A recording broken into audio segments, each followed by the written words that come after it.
Usine Up, l'émission de l'usine nouvelle et d'Epoca Up qui met en lumière les startups et scale-up porteuses de sens, d'innovation et de savoir-faire à la française. Bonjour, bienvenue pour ce nouveau numéro d'Usine Up. Je reçois aujourd'hui Alexia Cordier. Bonjour Alexia. Bonjour. Vous êtes présidente d'une start-up qui s'appelle 50. On en parle tout de suite avec nos 5 experts. Pour commencer, avec vous, on rentre dans le domaine de l'EdTech et plus encore de la formation. Vous annoncez utiliser le potentiel des sciences cognitives pour transformer la formation en action. Première question sera très simple. Comment ça marche ? Donc en effet, déjà, quel est le problème qu'on résout ? C'est le problème de toute l'efficacité des formations dans les organisations. Aujourd'hui, seulement 12% de ce que l'on apprend est effectivement mis en pratique. Donc il y a le problème dont vous parlez de la mise en action. Ce qui est bien, c'est que dans les 20 dernières années, les sciences comportementales ont défriché le sujet. Elles ont montré que ce n'est pas parce que l'on sait que l'on fait. Et donc il ne suffit pas de donner tout le temps du savoir, il faut accompagner spécifiquement le faire. Avec des méthodes comme par exemple la méthode du nudge, qui peuvent se digitaliser pour être appliquées à très grande échelle. C'est ce que l'on fait et c'est pour cela qu'on appelle notre solution une solution de e-doing. Quel type de comportement vous visez, j'imagine quelqu'un qui a une formation en finance, qui apprend à un niveau supérieur de compétences, là il n'en a pas besoin, on est plus sur des savoir-être, mais quel type de savoir-être ? N'importe lequel ? On est sur l'ensemble des compétences transverses en effet. Pourquoi ? Parce que c'est là où c'est le plus difficile de passer de « je sais » à « je fais », de l'intention à l'action. Les compétences transverses, c'est 4 grandes choses. C'est leadership et management, nouvelle façon de travailler, notamment en hybride, RSE, diversité et inclusion, et tout ce qui va être soft skills, valeurs d'entreprise. Donc dans l'exemple que vous donnez, cette personne en effet, nous on ne va pas l'aider avec notre solution de e-doing sur de la finance au sens propre. En revanche, que ce soit des leaders, des managers de collaborateurs, tout le monde apprécie le fait de développer ses compétences par l'action mesurable plutôt que par des savoirs qui restent un petit peu au niveau de la grande intention. Alors qu'on comprenne bien, la personne ou les personnes, elles continuent à avoir une formation avec un formateur qui ne dépend pas de vous. Et vous arrivez après pour faire en sorte, pour apprendre le nouveau comportement, ou vous arrivez très en amont, dès le début, vous êtes là ? Nos clients nous utilisent des 2 manières. Donc on peut travailler soit avec un formateur indépendant. Voilà, soit notre solution de e-doing est utilisée avec une formation assurée par quelqu'un d'autre, soit elle est utilisée toute seule. En fait, ça va dépendre de nos clients qui, sur certaines compétences pour certaines populations, vont se dire « j'ai quand même envie qu'il y ait une phase de transmission de savoir qui dure 1 jour, 2 jours ou par vidéo, de partage ». Et dans ce cas-là, je trouve ça super qu'il y ait une formation et on peut appliquer la mise en action un peu avant, en parallèle, un peu après.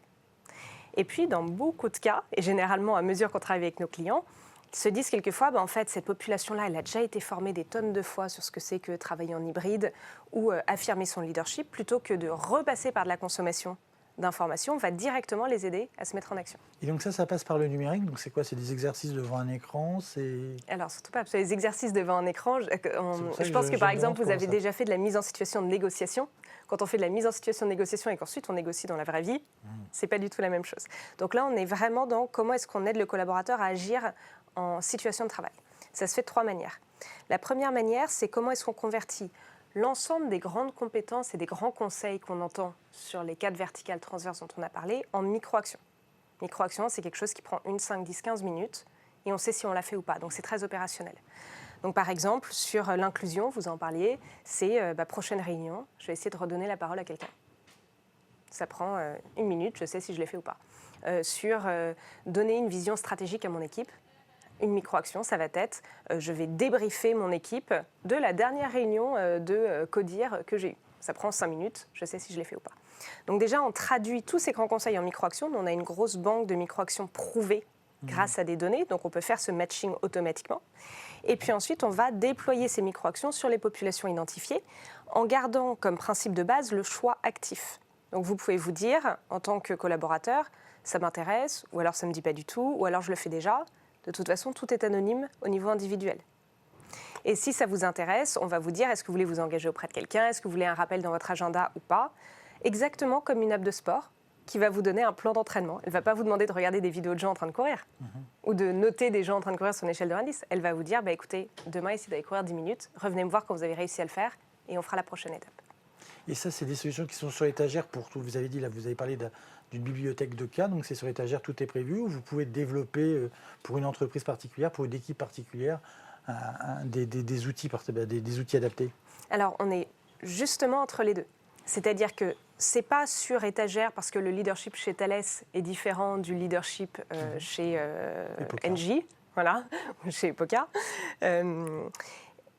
Et en même temps, on ne va pas être dans du sur-mesure complet parce que dans ce cas-là, on réinventerait la roue à chaque fois et nos clients ne bénéficieraient pas des données qu'on récolte sur l'ensemble du marché. Donc c'est un entre-deux où dès que nos clients nous disent « voilà, moi je veux travailler ça sur telle population », on va pouvoir utiliser notre algorithme de matching avec les micro-actions qui est en face. Ensuite, si nos clients veulent un peu les modifier pour que ça corresponde à leur culture, ils peuvent. Donc c'est vraiment de l'ultra-personnalisation mais automatisée. C'est un peu la beauté du digital. Et vous faites tout ça pour gagner de l'argent, rassurez-moi. C'est un peu la question de pourquoi on se lève le matin. Eh bien voilà. Et donc c'est pour ça qu'on va écouter maintenant l'instant business, une question de Fabrice Pelosi d'Epoca Up qui vous pose la première question. Usine Up, l'émission de l'usine nouvelle et d'Epoca Up. L'instant business. Bonjour Alexia, grâce à 50 et à votre logiciel basé sur la recherche scientifique, vous avez trouvé une solution pour renforcer le lien entre l'entreprise et le salarié. En cette rentrée, on parle beaucoup de grandes démissions. Déjà, est-ce que c'est un risque, une crainte que vous ressentez auprès de vos clients? Et est-ce que vous pensez que 50 puisse être une réponse au risque de grandes démissions dans les entreprises? Excellente question. Oui, tout à fait, c'est une réponse. Pourquoi c'est une réponse? D'abord parce que... Est-ce que vous la constatez? Parce qu'il y avait deux questions pour April. Vous l'observez, la grande démission, chez vos clients? J'observe cette crainte. C'est une crainte, ce n'est pas forcément quelque chose d'effectif. J'observe cette crainte partout, y compris dans les plus belles entreprises. Mais c'est toute la définition de... On peut anticiper quelque chose qui ne va pas forcément arriver. Parce qu'on l'a tellement bien anticipé que ça finit par ne pas arriver, on saura jamais. Tout à fait. Donc oui, effectivement, c'est une solution. C'est une solution pour deux raisons. Un, parce que tout ce qui va être autour de développer les compétences, donner un plan de carrière, permettre de progresser, va aider le salarié à être attaché à son entreprise. Ça, c'est la première chose. La deuxième chose, c'est que pourquoi est-ce qu'il y a une grande démission en ce moment? Parce que les collaborateurs trouvent qu'il y a un manque de sens total dans leur travail. C'est le cas aussi quand on regarde le monde de la formation aujourd'hui, où les collaborateurs ont l'impression que c'est blindé de grands discours et de grands yaka faucons, et qu'il n'y a pas de relation avec leur quotidien opérationnel. Quand on leur donne à disposition 50, une solution de e-doing qui permet de faire des choses extrêmement concrètes dans le quotidien, ils retrouvent cette notion d'impact et de sens.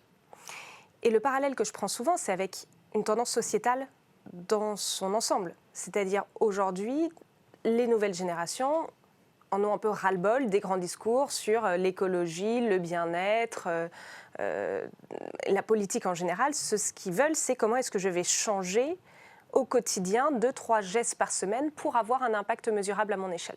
Et c'est pour ça d'ailleurs qu'il y a plein de solutions de e-doing dans ce qu'on appelle le B2C, pour mieux recycler, mieux se nourrir à l'échelle individuelle. Comment vous avez eu l'idée d'appliquer justement ces solutions B2C de l'e-doing vers le B2E? Deux choses. D'abord, il y a eu 2 prix Nobel d'économie, 2002 et 2017, qui se sont enchaînés et qui ont montré tout le potentiel de pouvoir maintenant aider à changer les comportements, là où avant on ne savait pas du tout comment faire. Et c'était le bon moment pour les associer à la technologie. On a quand même maintenant pas mal de recul sur la façon d'utiliser l'intelligence artificielle. Et deuxièmement, moi, je l'ai ressenti. J'étais dans une grande entreprise avant qui est Procter & Gamble. J'avais plein de formations et de conseils extraordinaires que je ne mettais pas en pratique. Et donc la question, c'était comment est-ce que je vais m'aider moi-même à mettre en pratique ce que j'ai envie de faire. Alors vous gagnez de l'argent comment? Vous proposez un abonnement? Vous êtes payé au succès une fois que le comportement a vraiment changé?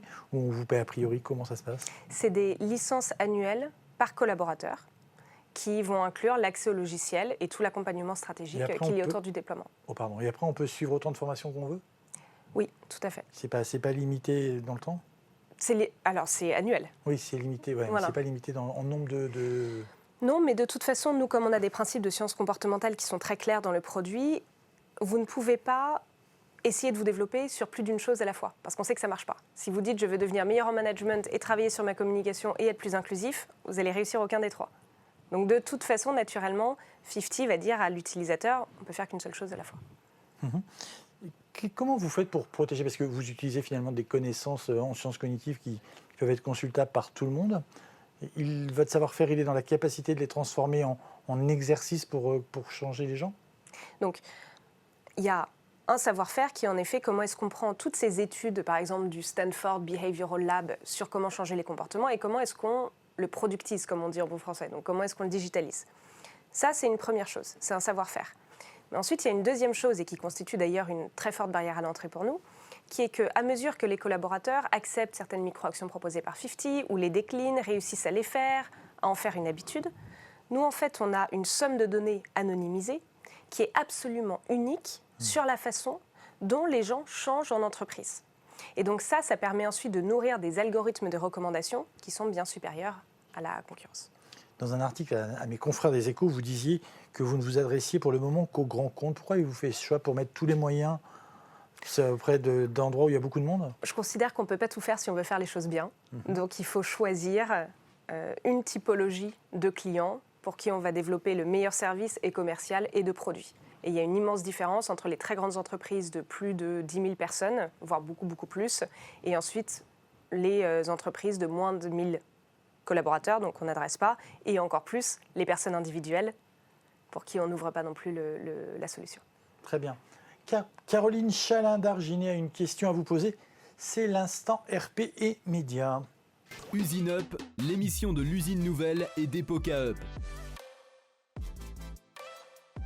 L'instant RP et médias. Vous aidez les entreprises aujourd'hui à accompagner leurs collaborateurs dans l'application et dans l'intégration des formations. Les médias et les rédactions aujourd'hui sont face à un enjeu clé. C'est une évolution aussi de leur métier qui est liée à la digitalisation. On le voit tous les jours. Les journalistes aujourd'hui occupent plusieurs métiers. Évidemment leur métier historique, mais aussi le métier d'intégration de la digitalisation de leurs pratiques. Dans quelle mesure 50 est une réponse pour les rédactions médiatiques pour les accompagner dans ces évolutions?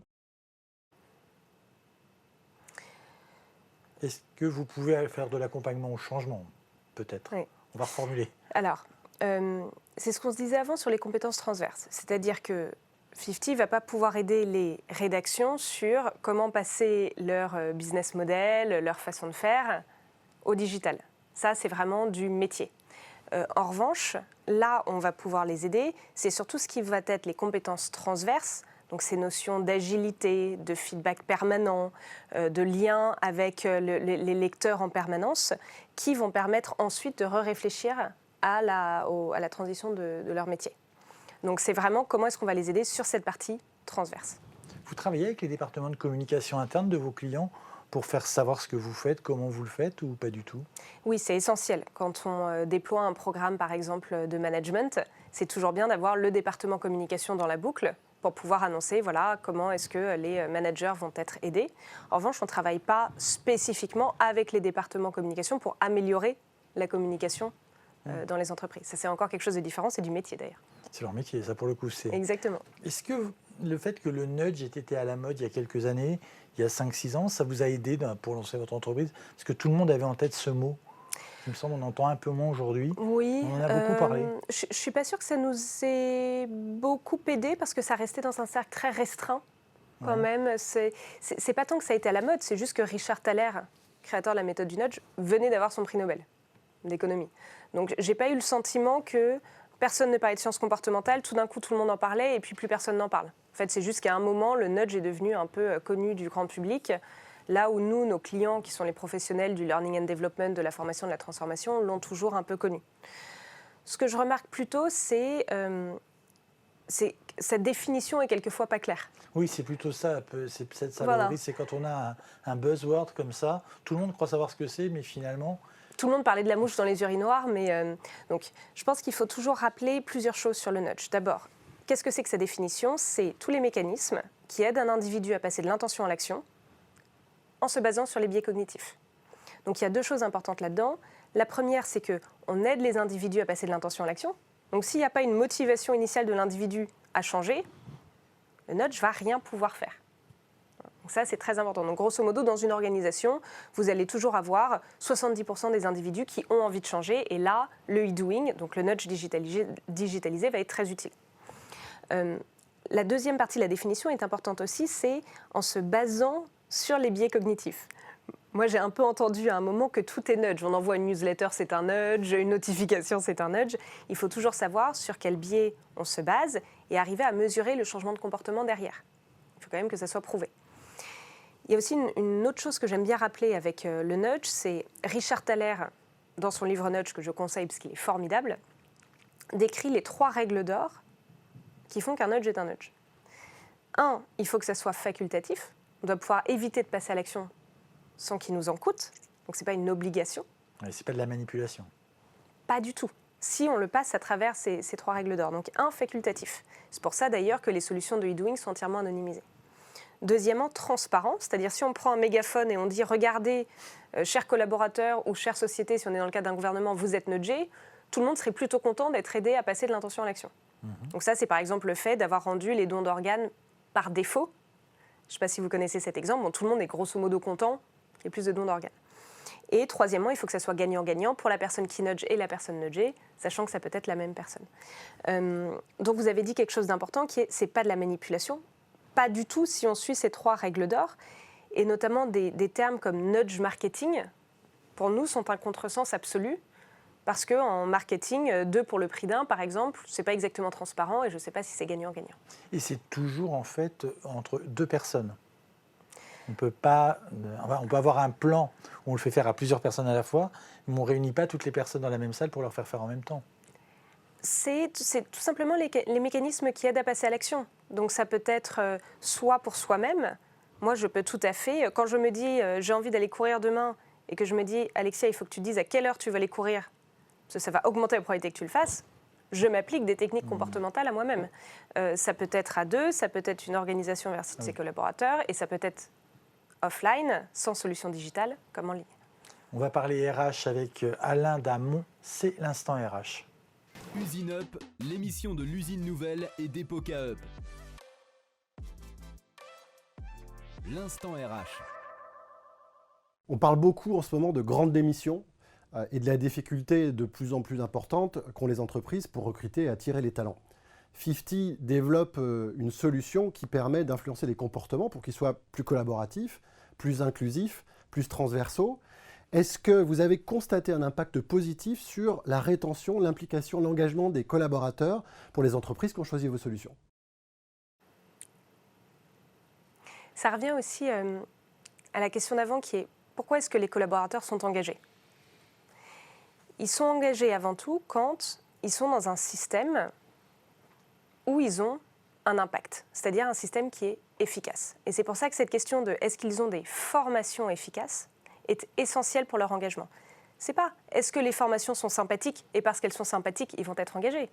Ils vont aimer les formations, ils vont se dire ça va me servir ensuite à progresser. Donc toute la question, c'est comment est-ce qu'on prouve que 50 et le e-doing en général améliorent l'efficacité des formations. Vous avez un modèle très connu qui s'appelle la pyramide de Kirkpatrick pour mesurer l'efficacité d'une formation. Le niveau 1, c'est ce que les gens sont contents. Ça, c'est les sondages. Il y en a déjà pas mal. Le niveau 2, c'est est-ce qu'ils s'en souviennent. Donc ça, c'est tout ce qui va être quiz et on va appeler ça l'ancrage mémoriel. Et le niveau 3, ça va être est-ce qu'ils ont réussi à l'appliquer dans la vie de tous les jours. Et jusqu'ici, on n'avait aucun indicateur. Avec le e-doing, on est capable de mesurer, à nouveau au niveau collectif, combien d'habitudes ont été prises et quel type d'habitudes ont été prises dans le cadre d'une formation. Et notamment, on est capable de montrer qu'il y a 3 fois plus d'habitudes qui sont acquises quand on a des solutions de e-doing que quand on n'en a pas. Donc pour répondre, je pense que vraiment, la question de pourquoi est-ce que certains collaborateurs quittent les entreprises, c'est quand elles ne sont pas assez efficaces. Et donc rendre le développement des compétences efficaces fait partie de tout le dispositif à mettre en place. Est-ce que vous êtes comme le cordonnier du proverbe le plus mal chaussé ou est-ce que vous-même vous utilisez vos outils dans votre entreprise? On l'utilise absolument dans notre entreprise. Je vais vous donner un exemple par rapport à moi, mais en ce moment, comme on vient de faire une levée de fonds, on recrute beaucoup. Le fait de dire vous pouvez utiliser 50 pour votre développement de compétences est un atout de recrutement. Maintenant, je vais vous donner un exemple pour moi. Au tout début, quand j'ai cofondé 50 avec mes associés, moi, je n'avais jamais vendu encore moins une solution. Et donc, j'ai dû apprendre, j'ai dû développer cette compétence transverse-là via des micro-actions, comme par exemple, la prochaine fois que je me retrouve face à quelqu'un qui pourrait être potentiellement intéressé par 50, lui poser 3-4 questions avant de commencer à pitcher. Donc ce moment de qualification essentiel côté commercial. Et si vous le faites 1 fois, 2 fois, 3 fois, 4 fois avec l'aide de 50, au bout d'un moment, ça devient une habitude. On disait beaucoup à une époque que les nouvelles générations, les fameuses aides, voulaient qu'on les forme, qu'on développe leur employabilité, que c'était aussi ce qui comptait dans leur entreprise. Alors on pensait par exemple souvent aux développeurs qui voulaient apprendre des nouveaux langages. Est-ce qu'il y a aussi cette appétence pour avoir des formations sur les savoir-être? Énorme. Énorme. Énorme. C'est même, non seulement c'est plus de la moitié des demandes de formation, mais c'est surtout en augmentation constante. Et c'est normal, on est dans un monde tellement incertain, et encore plus sur les populations qui ont besoin d'être upskillées, reskillées. Elles savent que ce n'est pas juste du métier qu'elles ont besoin d'apprendre, mais aussi un changement de posture vis-à-vis de l'apprentissage. Vous venez de parler de votre levée de fonds.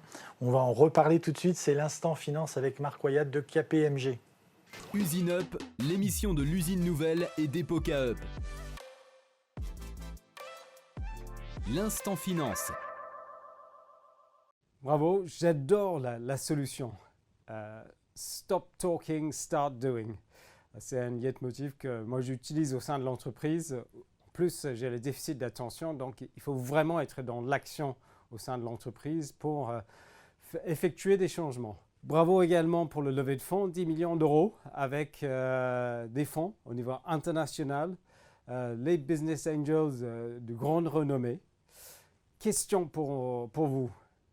Les solutions qu'on utilise au sein de l'entreprise, Slack, Teams, Microsoft, sont tous américains.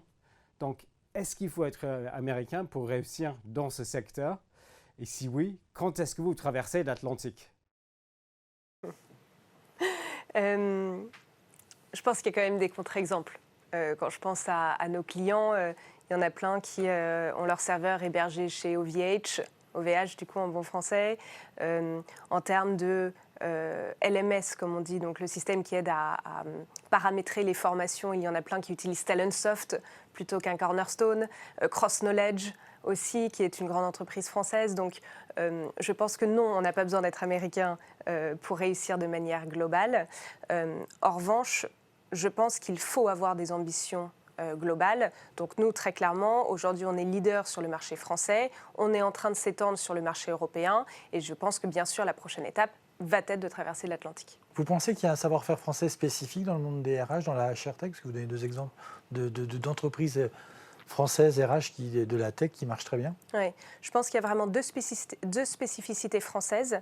Et d'ailleurs, le monde du venture capital ne s'y trompe pas, parce qu'il y a tout un hub autour du Future of Work et même de la tech en France. Et ce n'est pas juste parce que les pouvoirs publics mettent des efforts là-dessus. Je pense qu'il y a 2 spécificités françaises. Une générale qui est, on est un pays qui porte une grande attention aux produits. Là où les Américains vont être extrêmement forts en marketing, en communication, mais le produit ne va pas forcément suivre, les Français, c'est l'inverse. On va être très très bon à créer un produit qui est absolument parfait, on va avoir un peu plus de mal, en revanche, à en faire la pub. Bon, c'est aussi parce qu'on est une grande nation d'ingénieurs. Ensuite, il y a une deuxième chose qui est plus spécifique au marché du Future of Work, c'est qu'on est en effet quand même, et moi j'en suis incroyablement fière, un pays d'intello. Donc on aime réfléchir, développer des compétences, et donc il y a une vraie spécificité française là-dessus. Et des entreprises comme SAP avec lesquelles on est partenaire le disent, et d'ailleurs essayent de développer tout leur écosystème Future of Work à Paris. Comme Marc l'a rappelé, vous avez levé 10 millions d'euros. Justement, est-ce que cette spécificité, cette French touch, on va dire, vous a aidé à lever des fonds? En tout cas, qu'est-ce qui a plu aux investisseurs dans votre projet? Je pense que la spécificité française a aidé. Ensuite, il y a plein de belles entreprises françaises. Donc, je pense que qu'est-ce qui leur a plu, c'est toujours en fait la conjonction de 2 choses. C'est qu'est-ce qu'on a réussi à démontrer jusqu'ici, et notamment la vitesse de notre croissance. Et deuxièmement, l'unicité de ce qu'on fait, à quel point on est pionnier, à quel point on crée une catégorie sur laquelle on va rester leader. Je pense que c'est ces 2 choses-là qui les ont convaincus. 10 millions, vous allez les dépenser comment? Moitié dans le produit, continuer à l'améliorer, continuer à être pionnier. Donc développer des nouveaux développer des nouvelles fonctionnalités. Parce que nous, je suis absolument persuadée que dans le monde dans lequel on est aujourd'hui, on n'a pas intérêt à remonter la chaîne de valeur et à aller faire ce qui existe déjà. Aujourd'hui, on peut être dans un monde où on crée des API qui vont se brancher à d'autres métiers, par exemple du e-learning, qui fonctionne très bien. On n'a pas besoin de développer notre fonctionnalité de e-learning. En revanche, créer tout ce qui est autour du changement comportemental, du passage à l'action, créer des choses nouvelles là-dedans dont nos clients ont besoin, ça oui. Donc toute une partie autour de ça, et ensuite toute une partie bien sûr autour du développement commercial, et notamment sur l'extension en Europe, en commençant par l'Allemagne et l'Angleterre. Pourquoi d'abord l'Allemagne? Parce que c'est le plus gros marché? Parce que c'est un très gros marché avec l'Angleterre, et aussi parce qu'on a 3 fonds parmi nos nouveaux investisseurs. Euraseo en France, le plus gros fonds français, ça on en est très fiers. Signals, qui est un fonds basé à Berlin, donc qui va pouvoir nous aider dans toute cette extension européenne. Et puis un fonds américain, donc ça répond aussi un petit peu à la question de est-ce qu'on a envie d'aller outre-Atlantique à un moment? Oui, qui est spécialisé, lui, dans le Future of Work. Dernière experte, et quelle experte? C'est Anne Lauvergeon, c'est l'instant CIO. Usine Up, l'émission de l'usine nouvelle et d'Epoca Up. L'instant CEO. Chère Alexia, d'abord bravo pour l'œuvre accomplie. Et une question sur, finalement, il y a énormément de choses qui s'inspirent du behaviorisme, de tout ce qui a un rapport avec les comportements. Alors d'un point de vue théorique, à quoi vous croyez vraiment? Je réponds en 2 parties. Déjà, je pense qu'on ne croit pas dans une théorie. Je pense qu'on croit dans résoudre un problème. Donc, nous, le problème, c'est l'efficacité des formations. Ensuite, comment est-ce qu'on va le résoudre? C'est par le biais, en effet, d'apports théoriques qu'ensuite on va mettre au sein de notre produit. Donc cet apport théorique, c'est tout l'apport théorique de Daniel Kahneman et de Richard Thaler, qui est « ce n'est pas parce que l'on sait qu'on fait » et comment on accompagne spécifiquement le faire. Maintenant, en effet, je trouve qu'il y a, et on le disait tout à l'heure, beaucoup de « tiens, on utilise les sciences comportementales, on utilise les sciences cognitives ». Donc, pour prouver l'efficacité de ça, nous, ce quoi on croit, c'est la mesure. Et d'ailleurs, on a un grand changement de paradigme qu'on propose à nos clients, qui est, aujourd'hui, ils mesurent à quel point les solutions de développement de compétences sont utilisées, à quel point leurs collaborateurs vont dessus, passent du temps dessus. En fait, moi, je m'en fiche. Si les collaborateurs passent beaucoup de temps sur 50, mais ne changent pas dans la vraie vie, ça ne sert à rien. Donc le changement de paradigme, c'est plutôt comment on va mesurer, non pas le moyen, mais la fin, c'est-à-dire le nombre de micro-actions qui ont été réalisées dans la vie de tous les jours, le nombre d'habitudes qui ont été créées.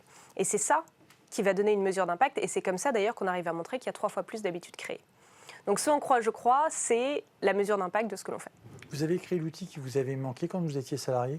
Exactement. Je pense qu'il y a 2 manières de créer une boîte. La première manière, la plus simple, c'est j'ai un problème, il n'y a pas de solution, comment est-ce que je le résous?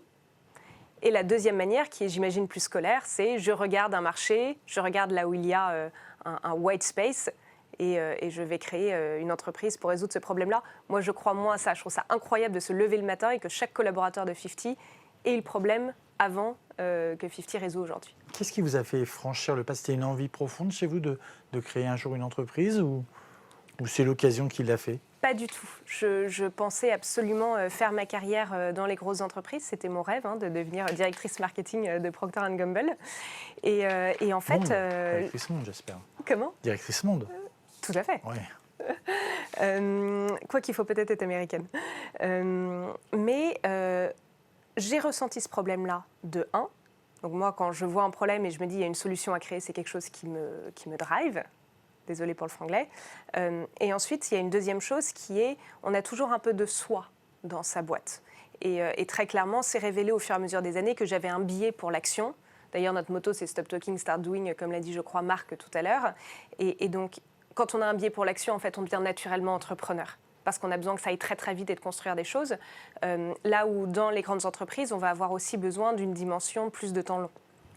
On a beaucoup parlé de nudge, de changement de comportement, de transformer la formation en action. Quel comportement comme chef d'entreprise que vous aimeriez supprimer d'un coup de baguette magique si vous le pouviez? Vous avez liberté. Qu'est-ce qui comportement vous aime chez moi? Chez vous, dans vos équipes, chez les gens? Moi, j'aimerais que les gens parlent moins fort dans le métro, par exemple. C'est très français, ça, comme question. On devrait plutôt dire quel comportement est-ce qu'on a envie de renforcer. Alors, allez-y, quel comportement vous aimeriez renforcer? Ou peut-être que vous voulez que les gens soient libres et qu'ils continuent à être ce qu'ils sont avec leurs défauts? Je Non, je pense qu'on peut toujours en effet se dire qu'est-ce qu'on a envie de renforcer. Moi, c'est quelque chose que je vois beaucoup dans les personnes qui nous rejoignent au sein de 50 et que je vois beaucoup dans la société. C'est comment est-ce qu'on arrive à donner suffisamment d'espace aux gens pour qu'ils puissent résoudre eux-mêmes les problèmes du quotidien qu'ils voient. Donc typiquement dans l'entreprise, c'est comment est-ce que les postes ont chacun suffisamment de responsabilités pour qu'on ne soit pas dans de l'exécution, mais dans « Ah tiens, je vois que ça ne fonctionne pas bien, je vais proposer quelque chose pour le résoudre ». Quand vous êtes dans une start-up de notre taille, on est aujourd'hui 20, demain on va être 40, ça c'est essentiel. Il ne faut que des profils comme ça et leur donner cette place-là. Je crois à ça aussi dans la société. Comment est-ce qu'on arrive à donner cette marge de manœuvre pour qu'on puisse tous collectivement résoudre les petits irritants du quotidien. Le fameux empowerment. Exactement. Qui n'a jamais été correctement traduit en français. Empouvoirment, oui. C'est pas très joli. C'est pas très beau. Je crois qu'il faut mieux encore du franglais que d'utiliser cet horrible mot. Enfin, je ne sais pas s'il existe empowerment. En tout cas, merci Alexa Cordier. Merci à vous. Merci d'être passée par nos studios. Je rappelle que vous êtes fondatrice et présidente de 50. Merci à vous d'avoir suivi ce numéro d'Usine Up. Rendez-vous très bientôt avec d'autres dirigeants de start-up. Bonne journée. Usine Up, l'émission de l'usine nouvelle et d'Epoca Up qui met en lumière les start-up et scale-up porteuses de sens, d'innovation et de savoir-faire à la française.